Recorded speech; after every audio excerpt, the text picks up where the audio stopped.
বেশিরভাগ মুসলিমরা এটা জানে না। জান্নাতি পাথর অর্থাৎ হাজরে আসওয়ার কে লাগিয়েছেন? মূলত নবী রাসূল সাল্লাল্লাহু আলাইহি সাল্লামের জামানায় বাইতুল্লাহকে ভেঙে পুরনো নির্মাণ করার সিদ্ধান্ত নেওয়া হয়। যখন হাজরে আসওয়ার লাগানোর সময় হয়ে গেল, তখন সব আরব সর্দাররা নিজেদের মধ্যে তর্ক বিতর্ক শুরু করলো।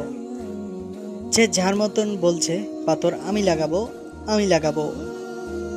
এ সময় পরামর্শ করা হলো, আগামীকাল এই হারাম শরীফে যে আগে আসবে সে আমাদের হয়ে সিদ্ধান্ত নেবে যে ভাই তুমি লাগাও, তুমি আগে এসেছো এখানে। হাউজে আসার পাথর পরের দিন সব আরব সর্দার জলদি জলদি হারাম শরীফে এসে দেখে আমাদের নবীজি মোহাম্মদ হযরত সাল্লাল্লাহু আলাইহি সাল্লাম আল্লাহর তরফ থেকে আগেই এখানে হাজির ছিলেন। সবাই রাজি হলেন তিনি সিদ্ধান্ত নেবেন। নবীজি রাসূল তার চাদর জমিনের উপর রেখে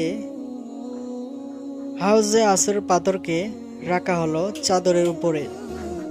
নবীজি বলল, তোমরা একে একে সবাই ধরে কাবা শরীফের কাছে এই পাথর নিয়ে যাও। এরপর রাসূল সাল্লাল্লাহু আলাইহি সাল্লাম নিজের হাতে কাবা শরীফের দেওয়ালে হাজরে আসওয়াদের পাথর লাগিয়ে দিলেন। সুবহানাল্লাহ। আশা করি ইসলামিক ভিডিও ভালোবেসে থাকলে আলোরপাত চ্যানেলটি সাবস্ক্রাইব করবেন এবং আমাদের সঙ্গেই থাকবেন। ভিডিওটি কেমন লাগলো তা কমেন্টে জানাবেন। ভিডিওটি লাইক একটি শেয়ার করবেন অবশ্যই। আল্লাহ হাফেজ।